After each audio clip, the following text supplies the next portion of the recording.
සමාජයේ කතා වෙන බෝ නොවන රෝගී තත්ත්වයක් විදිහට දියවැඩියා රෝගී තත්ත්වය හරි ඉක්මනින් ජනතාව අතර මිනිස්සු අතර ව්‍යාප්ත වෙන හේතුව මොකක්ද? ඒතුව ගොඩක්ම වෙලා තියෙන දැන් අපේ රටේ ආහාරය ගැන බැලුවත් කිසිම අවබෝධයක් ඇතිව ආහාර ගන්නේ නැහැ. හැම වෙලේම කෘතිම ආහාරවලට ගොඩක් අය ඇබ්බැහි වෙලා තියෙනවා. අපි එතකොට මුල් අවස්ථාවේ වෛද්‍යතුමී ප්‍රතිකාරයක් නොකළොත් ඒකේ අතුරු ඒ කියන්නේ අවසානයේ කොච්චර දරුණු තත්ත්වයකට එන්න දැන් මංගාවට දැන් ඊයේ ලෙඩෙක් ආවා මේ ලෙඩා මංගාවට ආවේ ලෙඩා දන්නේ නැහැ ලෙඩාට දියවැඩියාව තියෙන බව. ඒ අතරේදී ලෙඩාට අධිරුධිර පීඩනය ඇවිල්ලා ප්‍රෙෂර් එක එනවනේ ප්‍රෙෂර් එක ආවේ ගමන්ම ගිහිල්ලා ස්ට්‍රෝක් එකක් ඇවිල්ලා මොලේ ලේ කැටියක් ඉර වෙලා අංශභාග රෝගී බවට පත් වෙනවා. කුඩා දරුවෙකුට සෑදෙන දියවැඩියාව ගැන අපි වෛද්‍යතුමියගෙන් අහමු. එහෙම හැදුනොත් සුව කරන්න පුළුවන්. ඇත්තටම දියවැඩියාව ටයිප් 1 ඩයබටික් තමයි කුඩා ළමයින්ට හැදෙන්නේ. ඔව්. ඇත්තටම කුඩා දරුවන්ට දියවැඩියාව හැදුනහම සුව කරන්න පුළුවන්ද කියන එක ඉතාමත්ම භයානකයි. වෛද්‍යතුමිය ඔබතුමියගේ වෛද්‍ය ක්‍රමයේ තියෙන විශේෂත්වය ගැනත් අපි මෙතනදී කතා කරමු. ඔව් ඇත්තටම මම නම් ඇත්තටම දියවැඩියාවට බෙහෙත් කරන්නේ නැහැ. දියවැඩියාව සීනි අඩු කිරීමේ පරමාර්ථය. මම කරන්නේ අග්න්‍යාසය පනයීමේ ක්‍රමයක් තමයි. අග්න්‍යාසය ප්‍රාණවත් වුණොත් පමණයි දියවැඩියාව සුව කරන්න පුළුවන්.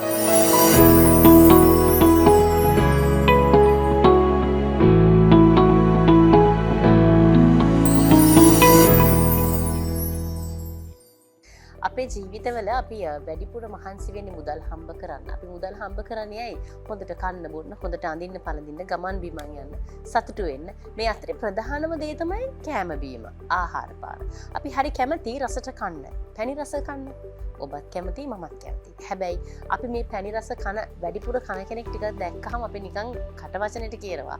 ඔච්චර පැණි රහ කන්න එපා දියවැඩියාව හැදේ කියලා. නමුත් ඔබ දන්නවද ශ්‍රී ලංකාව තුල බෝ නොවන රෝගී තත්ත්වයක් ගැන කතා කළොත් දියවැඩියාව තමයි ඉතාමත්ම සීග්‍රෙන් ව්‍යාප්ත වන රෝගී තත්ත්වය. ඒ නිසා අද අපි හිතුවා සාරාර්ථ වෛද්‍ය හමුවෙන් ඔබත් මමත් නිරන්තරයෙන් කතා කරන දියවැඩියා රෝගී තත්ත්වය ගැන කතා කරන්න. සමහරක් විට මේ වැඩසටහන මේ මොහොතේ බලන් ඉන්න ඔබත් දියවැඩියා රෝගී තත්ත්වයෙන් පෙළෙන්නෙක් හෝ ඒ ආශ්‍රිත රෝගී තත්ත්වයන් ගැන රෝග ලක්ෂණ මතුව ඇති කෙනෙක් විය හැකියි. ඒ නිසා හොඳට අහගෙන ඉන්න අද අපි වෛද්‍යාචාර්ය චාන්දනේ වික්‍රමාරච්චි වෛද්‍යතුමියත් එක්ක කතා කරන්නේ මොනවද කියලා දියවැඩියා රෝගී තත්ත්වය සම්බන්ධයෙන්. සිද්ධාදී වෙදමැදුර හෝමගම අදත් අපි සම්බන්ධ කරගන්න වෛද්‍යතුමියව මේ සුලභ රෝගී තත්ත්වය දියවැඩියාව ගැන කතා කරන්න. අයිබෝන් වෛද්‍යතුමිය. කෑම බීම වලට අපි හරි ආසයි. පැණි රස කන්න අපි හරි ආසයි. වැඩිපුර පැණි රහ කෑවොත් අපි හිතනවා ටිකක් වයසට යනකොට අපිට දියවැඩියාව හැදෙයි කියලා. හැබැයි වෛද්‍යතුමිය ඇත්තම කතාව මොකක්ද? කොහොමද දියවැඩියා රෝගී තත්ත්වය කෙනෙකුට වැළඳෙන්නේ? ඇත්තටම දියවැඩියාව කියන රෝගය දැන් ලංකාවේ බොහෝ බහුලවම හැමෝටම වගේ තියෙනවනේ. මේක පැණි රහ ගොඩක් සමහර අය ඉන්නවා කොච්චර පැණි රහ කෑවත් දියවැඩියාව හැදෙන්නේ නැහැ. ඔව්. සමහර අයට පැණි රහ නොකෑවත් දියවැඩියාව හැදෙනවා. ඒක නිසා පැණි රහ කෑමෙන්ම දියවැඩියාව හැදෙනවා කියන එකට අනුමත කරන්න අමාරුයි. ගොඩක් වෙලාවට සමහර වෙලාවට පරම්පරාවටම ජානවලිනුත් දියවැඩියා රෝගය අම්මට තාත්තට තියෙනවා නම් දරුවන්ට නිකම්ම ඉබේම එනවා. ඉතින් ඒක නිසා මේක පැණි රහ කෑමෙන්ම වෙනවා කියලා 100%ක්ම මම නම් අනුමත කරන්නේ නැහැ. නමුත් හැදුනට පස්සේ නම් කන්න හොඳ නැහැ. මේක පැතිරෙන්නේ මේ තරම් ඉක්මනින්. දැන් අපි සමාජයේ කතා වෙන බෝ නොවන රෝගී තත්ත්වයක් විදිහට දියවැඩියා රෝගී තත්ත්වය හරි ඉක්මනින් ජනතාව අතර මිනිස්සු අතර ව්‍යාප්ත වෙන හේතුව මොකක්ද? ඒතුව ගොඩක්ම වෙලා තියෙන දැන් අපේ රටේ ආහාරය ගැන බැලුවත් කිසිම අවබෝධයක් ඇතුව ආහාර ගන්නේ නැහැ. හැම වෙලේම කෘතිම ආහාරවලට ගොඩක් අය ඇබ්බැහි වෙලා තියෙනවා. එතකොට ආහාර ගත්තට ව්‍යායාමයක් වෙන්නේ නැහැ. ඇගේ කිසිම ක්‍රියාශීලී බවක් නැහැ. දැන් කාර්යාලවල වැඩ කරන සේවකයෙක්ව ගත්තොත් ඒගොල්ලෝ උදේට කාර්යාලයට යනවා, එතන ඉඳගෙන ඉන්නවා, ඒ වැඩේ කරනවා, කම්පියුටරෙන් වැඩේ කරනවා, ගෙදර එනවා. එතකොට කිසිම ව්‍යායාමයක් නැහැ. ආදි කාලේ මිනිස්සු එහෙම නෙමෙයි, ගොඩක් වැඩ කෙරුවා, හොඳට කෑවා. මේ මිනිස්සු පළතුරුත් කෑවා, කොස් දෙලුත් කෑවා. දැන් ඇයට ඒව කන්නම බෑ. ඒව කෑවොත් ලෙඩ. ඉතින් ඒකට හේතුව ඇගේ ක්‍රියාකාරීත්වය අඩු නිසායි. දැන් ඉස්සර වගේ ඉස්සර කාලේ තිබුණ නෑනේ ව්‍යායාම කරන තැන්. දැන් බලන්න හැම නගරයකම කොච්චරනම් තියෙනවද කියලා මේව ඇති වෙන්න හේතුවත් මේ අපේ කිසිම ඇගේ ක්‍රියාශීලීත්වයක් නැති නිසායි. එතකොට අපි කන කෑම ටික දහණය වෙන්න යම් වැඩක් කරනවා නම් ඒ වැඩ කරන අයට දියවැඩියාව ඇත්තටම දැන් උනත් ගම්බද ඉන්න ගොඩක් වැඩ කරන කාන්තාවන්ට පිරිමි අයට කුඹුරු කොටන අයට දියවැඩියාව නෑ ඇත්තටම. දියවැඩියාව තියෙන්නේ නාගරිකයට තමයි වැඩියෙන්ම. නගරේ තමයි දියවැඩියා රෝගීන් වැඩියෙන් ඉන්නේ. ඔව්.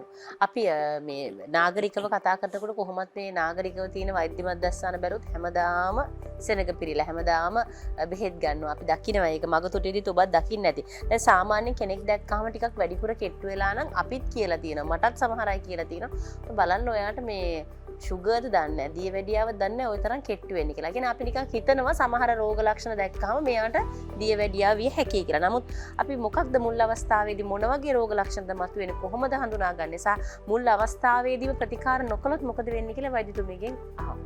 ඔය ඇත්තටම දියවැඩියා රෝගය හඳුනා ගන්න නම් ගොඩක් වෙලාවට දියවැඩියාව හැදුනහම මූලිකම ලක්ෂණය තමයි නිතර මුත්‍රා කිරීමට සිටීම. යනවා මුත්‍රා. එතකොට රැට නිදිය ගත්තාම රැට අදින්දෙන් අවදි වෙනවා මුත්‍රා කිරීමට අවශ්‍යතාවයක් වෙලා.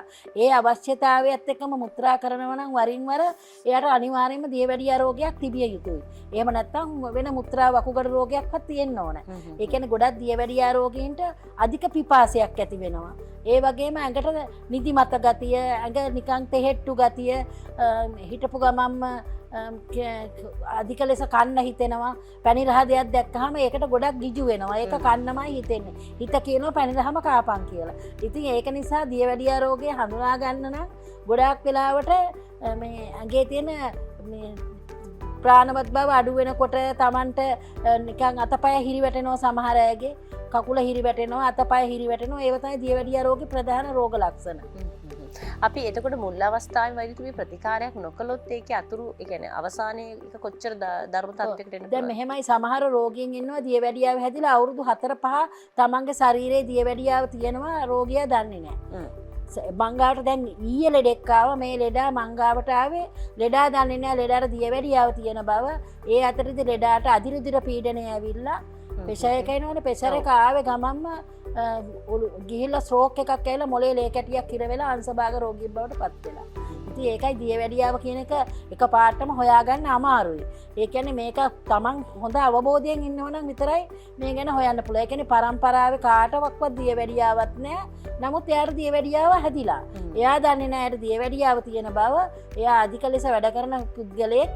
එයාට හිටපු ගම එකපාරටම කට පැත්තට ගිහිල්ලා අතයි කකුලයි පල නැතුව ගිහිල්ලා මේ එතකොට රෝහලට ගෙනිච්චාම රෝහලෙදි තමයි දැනගෙන තියෙන්නේ යාට දියවැඩියාව තියෙනවා. ඒකෙන් හදිසියෙම අදිරුදිර පීඩනයක් ඇවිල්ලා මොලේ ලේ කැටියක් ඉර වෙලා මේ අංශභාග රෝගියෙක් බවට පත් වෙලා කියලා. ඉතින් ඒක නිසා දියවැඩියාව කියන්නේ මම නම් කියන්නේ හැංගිච්ච මාරයා කියලා. ඒ කියන්නේ මේක අපිට හැංගිලා කොහෙන් හෝ දරුණු විදිහට අපිට දනුවන් දෙන්න පුළුවන්. ඒක නිසා අපි ගොඩාක් අවබෝධයෙන් ජීවත් වෙන්න ඕනේ. සමහර දියවැඩියා රෝගීන් ඉන්නවා උදේට ලේ චෙක් කරුවාම සීනි තියෙන 100ට 90ට 95ට 80ට. එතකොට ලෙඩා හිතනවා දැන් මට කිසිම දියවැඩියාවක් නැහැ. මේ හැමදාම මම සීනි චෙක් කළා මට සීනි අඩුයි. මට කිසි දෙයකට බිය විය යුතු නැහැ කියලා. ඉතින් එවැනි රෝගීන් තමයි ගොඩක් අවබෝධයක් තියෙන. ඒගොල්ලෝ රෝගීන් නෙමෙයිනේ. ඒගොල්ලෝ හිතන්නේ ඒගොල්ලෝ නිරෝගී කියලා. ඉතින් මෙවැනි තත්ත්වයේ දිගින් දිගට තියෙනකොට ඒගොල්ලන් දැන් සමහර වෙලාවට අපිට වෛද්‍ය වාර්තා බැලුවාම ලෙඩාට කවදාවත් fasting blood sugar normal. ඒ කියන්නේ හැමදාම report එකේ normal. අවුරුදු ගණන් චෙක් කරපු ලෙඩ්ඩු ඉන්නවා. නමුත් එයා දන්නේ නැහැ එයාගේ ඇඟ ඇතුලේ අවුරුදු ගාණක් තිස්සේ දියවැඩියාව තිබුණ බව. ඒක සඳහා පරීක්ෂණයක් තියෙනවා HbA1c කියලා. ඒ පරීක්ෂණය කෙරුවාම ඒකෙන් හොයාගන්න පුළුවන් එයා දියවැඩියා රෝගියෙක් බවට පත් වුණාද පත් වෙලාද කියන එක. ඒ කියන්නේ ඒක 5.6ට තියෙන්න ඕන නිරෝගී කෙනෙක්ගේ ඊට වැඩි නම් එයා අනිවාර්යයෙන්ම දියවැඩියා රෝගියට ලක් වෙලා. ඒ කියන්නේ මේක සමහර අයට මේක ඉතාමත් දරුණු නෑ. ඇඟෙන් දියවැඩියාව හැදිලා විතරයි. ඒ හැදුණු රෝගියාගේ දියවැඩියාව හැදීම හොයාගෙන ඒකට ප්‍රතිකාර කරලා සුව කරනවා. අර වෛද්‍යතුමිය හොඳ දෙයක් කිව්වා මේ සාකච්ඡාව අතරේ. දැන් අපි සමහර අපිට හිතනවා අපේ පවුලේ කාටවත් දියවැඩියාව නැත්තම් ඔන්න මට නම් හැදෙන්න විදිය නැහැ. මගේ අම්මට තාත්තට මගේ පවුලේ කිසි කෙනෙකුට දියවැඩියාව නැහැ කියලා. නමුත් අර රෝගියා එහෙම පසුබිමක කෙනෙක්. නමුත් ඔහුට දියවැඩියාව තිබුණා. ඒකයි අනිවාර්යයෙන් මේක නිසා නේ යාට ඒ වගේ දරුණු රෝගයකට එයාව මේ ගොදුරුනේ නැත්තම් එයාට එහෙම වෙන්නේ නැහනේ. අපි වෛද්‍යතුමිය සම්බන්ධ කරගන්න පුළුවන් ඔබට කොහොමද කියලා කතා කරන මතක් කරලා ඊළඟට මම කියන්නම් පුංචි දරුවන්ටත් මේ රෝගී තත්ත්වය මේ කාලේ තියෙනවා. ඒක හරිම කනගාටුදායක තත්ත්වයක්. මොකද පුංචි දරුවෝ හරිම ආසයි පැණි රස දේවල් කන්න, රස කෑම කන්න. ඉතින් දරුවන් ගැන කතා කරන්න ඉස්සෙල්ලා වෛද්‍යාචාර්ය චාන්දනී වික්‍රමාරච්චි වෛද්‍යතුමිය මුණ ගැහෙන්න නම් ඔබ සිද්ධාදී වෙදමැදුර 345 නගර සීමා මාවත අතුරුගිරිය පාර හෝමගම කියන ලිපිනයට යන්න. එහෙම නැත්නම් මම දුරකථන අංක දෙක මතක් කරන්න 071 34 64 276 071 34 64 276 නැත්නම් 075 906 1771 මේ දුරකථන අංක දෙකට කතා කරලත් කාලය වෙන් කරගෙන වෛද්‍යතුමිය මුණ ගැහෙන්න පුළුවන්. අපි දරුවන් ගැන කතා කරමු. දරුවන් අසනීප වෙනවා, දරුවන් ලෙඩ වෙනවා කියන එක තමයි අම්මලාට තාත්තලාට තියෙන ලොකුම මානසික පීඩාව මේ කාලයේදී. දරුවන් කොහොමද ලෙඩ රෝග වලින් ආරක්ෂා කරගන්නේ කියන එක. බෝවන රෝග සම්බන්ධයෙන් තත්ත්වය වෙනස්. නමුත් කුඩා දරුවෙකුට සෑදෙන දියවැඩියාව ගැන අපි වෛද්‍යතුමියගෙන් අහමු. එහෙම හැදුනොත් සුව කරන්න පුළුවන්. ඇත්තටම දියවැඩියාව ටයිප් 1 ඩයබටික් තමයි කුඩා ළමයින්ට හැදෙන්නේ. ඔව්. ඇත්තටම කුඩා දරුවන්ට දියවැඩියාව හැදුනහම සුව කරන්න පුළුවන්ද කියන එක ඉතාමත්ම භයානකයි. ඒ මොකද කුඩා දරුවන් කෑමෙන් පරිස්සම් කරන්න බෑ. ඒගොල්ලෝ දකින දේ කනවා. දෙමාපියෝ කොච්චර ආරක්ෂා කරන්න හැදුවත් ඒ දරුවව ආරක්ෂා කරන්න බෑ. එයා හොරෙන් හරි කනවා. ඔව්. ඒකින්ද ඒ කියන්නේ ටයිප් 1 ඩයබටික් හැදිච්ච දරුවෙකුට බටහිර වෛද්‍ය ක්‍රමයෙන් ඉන්සියුලින් තමයි දෙන්නේ. මොකද බෙහෙත් පෙති වුණත් දීර්ඝ කාලිනව බොන්න හොඳ නැති නිසා. එතකොට දියවැඩියාව මූලිකම ඒ කියන්නේ සාමාන්‍යයෙන් අවුරුදු 8ක් 10ක් 12ක් වගේ ගිය දරුවෙකුට නම් කොහොම හරි ප්‍රතිකාරයක් කරලා ටිකක් කෑමෙන් පරිස්සම් වෙන්න කියලා දියවැඩියාව පාලනය කරලා හරි දෙන්න පුළුවන්. නමුත් කුඩාම දරුවන්ට දියවැඩියාවට ප්‍රතිකාර කිරීම ඉතාමත්ම අමාරු කාර්යයක්. ඒ මොකද පොඩි ළමයා තිත්ත බෙහෙත් බොන්නේ නැහැ. ඔව්. එතකොට පොඩි දරුවෙකුට බෙහෙත් පොවන්න අමාරුයි. දෙමව්පියෝ අන්ත අසරණ භාවයට පත් වෙනවා. එවැනි දරුවන් මංගාවට දැන් එනවා දරුවෙක්. ඒ දරුවට වයස අවුරුදු 6යි. නමුත් මේ ළමයා කෑමෙන් උපරිම පරිස්සම් වෙනවා. කිසිම දෙයක් කන්නේ නැහැ. දුන්නත් කවුරු හරි ඒක ගෙදර අම්මලට ගෙනහලා දෙනවා කන්නේ නැහැ. එතකොට ඒ ළමයා ඕනම තිත්ත බෙහෙතක් බොනවා. එතකොට එයාව අපිට ක්‍රමක්‍රමයෙන් සුව කරගන්න පුළුවන්. ඒ කියන්නේ දැන් දියවැඩියාවට කාලාන්තරයක් තිස්සේ ඉන්සියුලින් ගහනකොටත් ඉන්සියුලින් උනත් ඔරොත්තු නොදෙන දවසක් එනවා. ඒක නිසා ඒ වගේ දරුවෙකුට ප්‍රතිකාර කරලා ඒක ටික ක්‍රමක්‍රමයෙන් සීනි අඩු කරලා ඒ දරුවව දවසින් දෙකකින් තියා අවුරුද්දකින් දෙකකින්වත් සුව කරන්න බෑ. නමුත් කාලාන්තරයක් කරනකොට සුව කරගන්න පුළුවන්.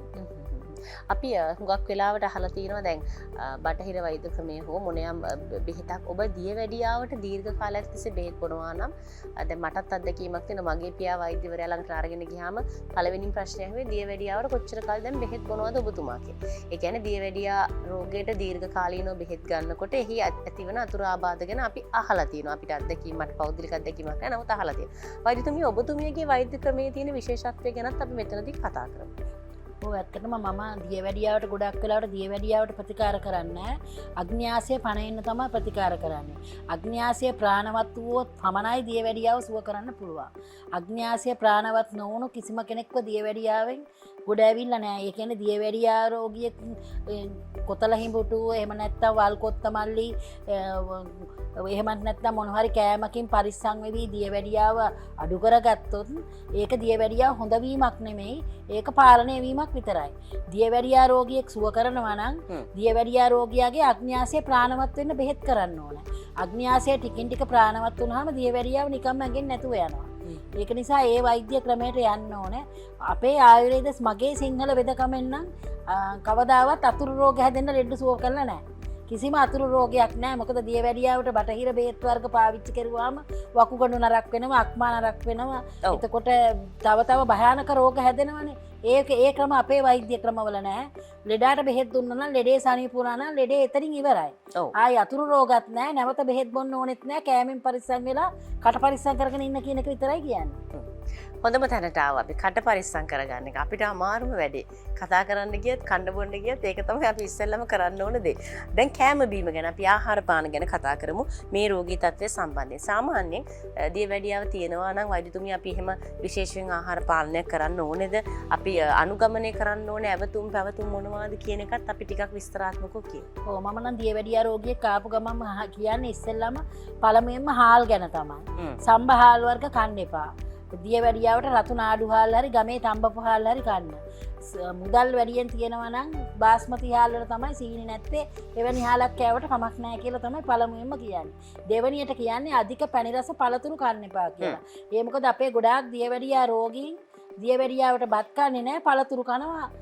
දියවැඩියාවට මේ වෛද්‍යවරු කියනවා අඩු කෝප්පයක් බත් කන්න කියලා අඩු කෝප්පයක් බත් කෑවට බඩ පිරෙන්නේ නැහැ. බඩ පිරෙන කරන වැඩි පුළුවන් තරම් පළතුරු කනවා. ඒක නිසා අධික පැණි රස පළතුරු කෑමෙන් වැළකී සිටින්න ඕනේ. දියවැඩියා රෝගියෙකුට හොඳ නෙල්ලි, වෙරළු, කොළ ඇපල්, දිවුල්, ඇඹුල් කෙසෙල් ගෙඩි එකක් විතරයි. මංගාවට සමහර ලෙඩ්ඩු ඇවිල්ලා කියලා ඇඹුල් කෙසෙල් ඇවරියක් විතර කන ලෙඩ්ඩු හම්බ වෙලා තියෙනවා මට. ඉතින් එවැනි ක්‍රමවලට ගිහිල්ලා කවදාවත් දියවැඩියාව හොඳ කිරීමක් හෝ පාලනය කිරීමක් කරගන්න බෑ. එතකොට තුන්වෙනියට තමයි පොළවේ බහින අල වර්ග එකක්වත් කන්න හොඳ නෑ. අර්තප්පල්, මඤ්ඤොක්ක, බතල, හිඟුරුල, කුකුලල ඉන්නලා ඕවා කෑවොත් කවදාවත් දියවැඩියාව හොඳ කරන්න බෑ. එතකොට කොස්, දෙල්, ඒ වගේ පිටි සහිත ආහාර, අධික ප්‍රෝටීන් ඒ වගේ ආහාර ගැනීමෙන් වැළකී සිටින්න ඕනේ. එතකොට තව හොඳ නැහැ පාන් පිටි වලින් හදන කිසිම ආහාරයක් කන්න. පාන් පිටි වලින් ආහාර කන්නේ නැතුව හාල් පිටි ආහාර කෑවට කමක් නැහැ. ඒකයි දියවැඩියාව කියන්නේ ඊටාත්ම භයානක රෝගයක්. මොකද දියවැඩියාවෙන් ඇස්සන්ද වෙච්ච රෝගීන් මංගාවට එනවා. එතකොට සිරෝසිස් හැදිච්ච රෝගීන් එනවා. එතකොට හાર્ට් ඇටැක්, හෘද රෝග ගොඩාක්ම හදවතට බලපෑම් කරන රෝග හැදිච්ච රෝගීන් එනවා. ඉතින් ඒක නිසා ගොඩාක් දියවැඩියාවෙන් පරිස්සම් වෙන්න ඕන. දියවැඩියාව භයානක මට්ටමට පත් වෙන්න ඉස්සෙල්ලා මේ රෝගේ ඇගේ ඇතුලේ තියෙනවද කියලා දැනගත්ත ගමන් මුල් අවදියෙන්දීම අග්න්‍යාසය ප්‍රාණවත් වෙන්න ප්‍රතිකාර කළොත් එයාට හැමදාටම දියවැඩියා රෝගියෙක් නොවි ජීවත් වෙන්න පුළුවන්. එහෙම නැතුව නිසි ප්‍රතිකාරයක් නොකළොත් සදාකාලිකම රෝගියෙක් විතරයි. හරි වෛද්‍යතුමිය ඔය ප්‍රශ්නෙටම පුංචි අතුරු ප්‍රශ්නයක් මම අහන්න. ආහාර පාලනය කරලා මේ දියවැඩියාව සමහරක් අය පාලනය කරන විවිධ අද්භේද භාවිතා කරන මේ ක්‍රමයේ කොයිතරම් අසාර්ථකද මේකේ අතුරු ප්‍රතිඵල මොනවද? හුඟක් අය ආහාර පාලනයෙන් දියවැඩියාව පාලනය කරන්න උත්සාහ කරනවා. ඔව් දැන් මෙහෙමයි ගොඩාක් වෙලාවට දියවැඩියාව හැදිච්ච රෝගියෙකුට රෝගියා දන්නේ නැහැ එයාගේ ඇඟේ කොච්චර දියවැඩියාව තියෙනවද කියලා. අපි හැම වෙලේම දියවැඩියාව ගැන උප්පරිම අවබෝධයක් ඇති කරගන්න ඕනේ. මොකද දියවැඩියාව උදේට ෆාස්ටින් චෙක් කරුවාම 80ට විතර තියෙනවා නම් හොඳයි. එතකොට කෑම කාලා පැය දෙකෙන් සීනි බලන්න ඕනේ.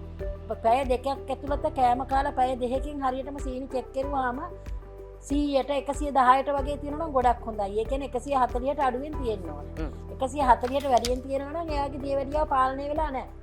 ඒකයි ගොඩක් වෙලාවට ගොඩක් අය හිතනවා උදේට ලේටෙස්ට් කරාම සීනි 80ට විතර තියෙනවා. දැන් මම මේ බීපු බෙහෙත් ටිකනේ පරිස්සම් වෙච්ච කෑම ටිකනේ මගේ ඇඟේ සීනි නෑ කියලා. නමුත් කාලා පැය දෙකකින් චෙක් කරුවාම 200ට 300ට තියෙන ලෙඩ මට හම් වෙලා තියෙනවා. ඒ කියන්නේ උදේට ෆාස්ටිං එක කොහොමල් ප්‍රතිකාර කරන ඒගොල්ලන්ගේ කෑමෙන් ප්‍රතිකාරයෙන්. නමුත් HbA1c එක බැලුවාම 15ට 16ට ගිය රෝගීන් හම් වෙලා තියෙනවා. ඒක නිසා ඒ ගැන ගොඩක් අවබෝධයක් තියෙන්න ඕනේ. දියවැඩියාව කියන්නේ ආවට ගියාට ප්‍රතිකාර කරලා සුව කරන්න පුළුවන් ලෙඩක් නෙමෙයි. ඒ කියන්නේ දරුණුම දියවැඩියා රෝගීන් අපිට හම් වෙලා තියෙනවා. ඒ කියන්නේ ඉන්සියුලිනුත් ගන්නවා, බේත් පෙතිත් බොනවා. ඒ දෙකම බීලත් සමහර අයගේ සීනි 200ට 300ට තියෙනවා. ඒ කියන්නේ කොහෙත්ම පාලනයක් වෙන්නෙම නැහැ. ඒ මොකද පාලනයක් නොවීමට ප්‍රධානම හේතුව තමයි කට පරිස්සම් කරගෙන ඉන්නේ නැති බව. ඇස් දෙක උඩ යනවා සමහර අයට මේ දේවල් කන්න එපයි කියලා කිව්වහම ඉතින් ඒගොල්ලෝ කියන අපි හැමදාම ගස් ලැබු කනවලු. අපි පළතුරු හැම જાතියක්ම කනවලු. එතකොට රෝගියා ඒ ගැන අවබෝධයක් නැතිකම නේද? ඒ අවබෝධය ඇති කරගත්තොත් විතරයි මේකෙන් ගැලවෙන්න පුළුවන්. වෛද්‍යතුමිය සම්බන්ධ කරගන්න පුළුවන් ඔබට වෛද්‍යාචාර්ය චාන්දනි වික්‍රමාරච්චි වෛද්‍යතුමිය සිද්ධාදී වෙදමැදුර නම්බර 345 නගර සීමා මාවත අතුරුගිරිය පාර හෝමගම කියලා ලිපිනෙන් 071 34 64 276 දුරකථන අංකය එහෙම නැත්නම් 075 906 17 71 කියන දුරකථන අංකයනොත් එතුමිය සම්බන්ධ කරගන්න ඔබට පුළුවන්. අපි අහමු මෙන්න මේ ප්‍රශ්නය ඔබට හුඟක් වැදගත් වේවි. මේ දියවැඩියාව නිසා ස්නායු දුර්වල වීම, ලිංගික දුබලතා, දරු පළ හිමිවීම වැනි තත්ත්වයන් වලට පත්වනවා කියලා අපි අහලා තියෙන එක ඉතාමත් කටුක අත්දැකීමක්. ඒ ගැන අපි වෛද්‍යතුමියගෙන් අහමු. ඉන් මිදීමට අවස්ථාවක් තියෙනවද දේශීය වෛද්‍ය ක්‍රමයේ මොනවද තියෙන ප්‍රතිකාර ක්‍රම කියලා අපිට වෛද්‍යතුමිය ටිකක් පැහැදිලි කරලා දෙන්න. ඇත්තටම දියවැඩියාවෙන් ගොඩාක් දියවැඩියාව හැදිච්ච පිරිමියන් අපි ගාවට එනවා ලිංගික දුබලතා අධික ලෙස තියෙනවා. එවැනි රෝගියෙක් ඇවිල්ලා ඒ ලිංගික දුබලතාව වලට ප්‍රතිකාරයක් කිව්වට මම නම් කවදාවත් එවැනි ප්‍රතිකාරයකට යන්නේ නැහැ. මම කියන්නේ ඉස්සෙල්ලම පළමුව ඔයාගේ දියවැඩියාව සුව කරගන්න. දියවැඩියාව සුව කරගත්තොත් ඒ රෝගය නිකම්ම හොඳ වේවි. එතකොට දියවැඩියාවට නිසි ප්‍රතිකාරය කරලා දියවැඩියාව සුව කරලා ඊට පස්සේ එවැනි රෝගයක් හැදීමෙන් වළක්වා ගන්න එක වෙනම දෙයක්. එහෙම නැතුව දියවැඩියා රෝගියෙකුට වෙන අතුරු රෝග හැදුනහම අතුරු රෝගවලට ප්‍රතිකාර කරලා හරියන්නේ නැහැ කවදාවත්. ඒ කියන්නේ අතුරු රෝගෙටත් ප්‍රතිකාර කරන ගමන් දියවැඩියාවට දැන් සමහර දියවැඩියා රෝගීන් එනවා දියවැඩියාවට බෙහෙත් පෙති බීලා කාලාන්තරයක් ප්‍රතිකාර කරලා රෝගියා දන්නේ නැහැ රෝගියාගේ වකුගඩු දෙක නරක් වෙලා. එවැනි රෝගීන් මට බොහෝ හමු වෙලා තියෙනවා. රෝගියා දන්නේ නැහැ මොකද වෛද්‍ය වාර්තාවක් තියෙනවා බොහෝ. රෝගියා වෛද්‍යවරයෙක් නෙමෙයිනේ. රෝගියා දන්නේ නැහැ එයාගේ වකුගඩු දෙකට මොනවා වෙලාද, ඇඟේ මොනවද වෙලා තියෙන කියන එක දන්නේ නැහැ. වෛද්‍යවරු පරීක්ෂණ කරලා බලලත් තියෙනවා. රෝගියාට ප්‍රතිකාර කළාත් තියෙනවා. නමුත් රෝගියාගේ වකුගඩු දෙකත් නරක් වෙලා. වකුගඩු දෙකට වෙලා තියෙන හානිය ගැන කිව්වම සමහර අය පුදුමයටපත් වෙලා අඬන්න පටන් ගන්නවා. ඇයි මට මෙහෙම වුනේ? මේක ඇයි මට වෛද්‍යවරු දැනුවත් නොකළේ කියන එක. ඒ කියන්නේ ගොඩක් වෙලාවට ඒ ගැන කිසිම අවබෝධයක් රෝගියට නැති නිසා තමයි එහෙම වෙන්නේ. ඒක නිසා පුළුවන් තරම් හැම වෙලේම දියවැඩියා රෝගයේ උපරිමයෙන්ම ප්‍රතිකාර කරනකොට බලන්න ඕන තමන්ගේ වකුගඩු ගැන පුළුල් අවබෝධයක් තියෙන්න ඕන. වකුගඩු වල ක්‍රේටින් එක බලන්න ඕන. ඒක 0.7 පිරිමියෙක් නම් 0.7ට අඩුවේ 7 හෝ ඊට සුළු ප්‍රමාණයක් වැඩි වුණාට කමක් නැහැ. ඒක ඊට වැඩි වෙනවා නම් GFR එක බලන්න ඕන. ඒක 90ට තියෙන්න ඕන නිරෝගී පුද්ගලයෙක්ගේ. ඒක 90ට අඩු වෙනවා නම් මංගාට ඇවිල්ලා තියෙනවා GFR එක 10ට 15ට අඩු වෙච්ච අය පවා ඇවිල්ලා තියෙනවා. එතකොට ඒ කියන්නේ වකුගඩු දරුණුම වකුගඩු රෝගී බවට පත් වෙලා ඉවරයි එතකොට ඒ රෝගියා. ඒක නිසා එවැනි රෝගීන් හොයා බලා ඒකට නිසි ප්‍රතිකාරය කරන්න ඕනේ. එතකොට කරන්නේ දියවැඩියාව සමගම වකුගඩුව සුව වීමට ප්‍රතිකාර කිරීම. ওই දෙකම එකට අල්ලගෙන ප්‍රතිකාර කරලා කෙසේ හෝ රෝගියාගේ ජීවිත කාලය ටිකක් දීර්ඝ කරලා දෙන්න උත්සාහ කරනවා ඇත්තටම. ඉතින් එවැනි ගොඩාක් රෝගීන් මං හොඳ කරලා දීලා තියෙනවා. ඉතින් ඇත්තටම ජීවිතේ ගොඩාක් මංගාවට එන ලෙඩ්ඩුන්ට ප්‍රතිකාර කිරීමෙන් බොහෝ සතුටු වෙන වෛද්‍යවරයෙක්. ඒ මොකද ලෙඩ්ඩු බොහෝ දුකසේ ඇවිල්ලා සතුටින් අපෙන් සමුවරගෙන යන අවස්ථාවල් බොහෝ තියෙන නිසා. අවසාන වශයෙන් පහුගිය කාලේ අපි මුහුණ දුන්නු COVID-19 මේ වසංගත තත්ත්වය කොහොමද දියවැඩියා රෝගීන්ට හෝ ඒ රෝග ව්‍යාප්තියට බලපෑමක් වුණාද? ඒ ගැන අපි කියමු. ඇත්තටම කොවිඩ් වසංගතයෙන් කොවිඩ් රෝගයෙන් ගොඩක් ඒක දියවැඩියාව විතරක් නෙමෙයි තව බොහෝ රෝග හැදිච්ච ලෙඩු දහස් ගානකට මම ප්‍රතිකාර කරලා තියෙනවා මේ කාලය ඇතුළත. ඒ කියන්නේ දියවැඩියා රෝගීන්ට අධික ලෙස දියවැඩියාව වැඩි වුණා.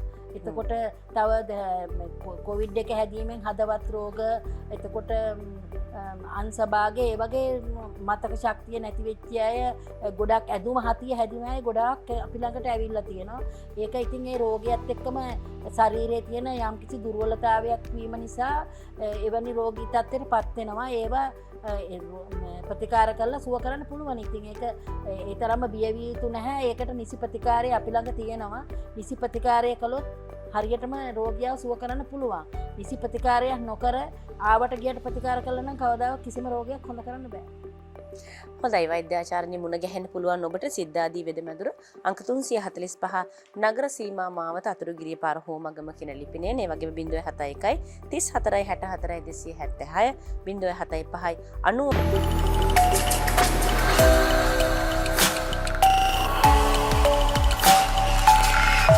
Viraj Malinga Productions Private Limited.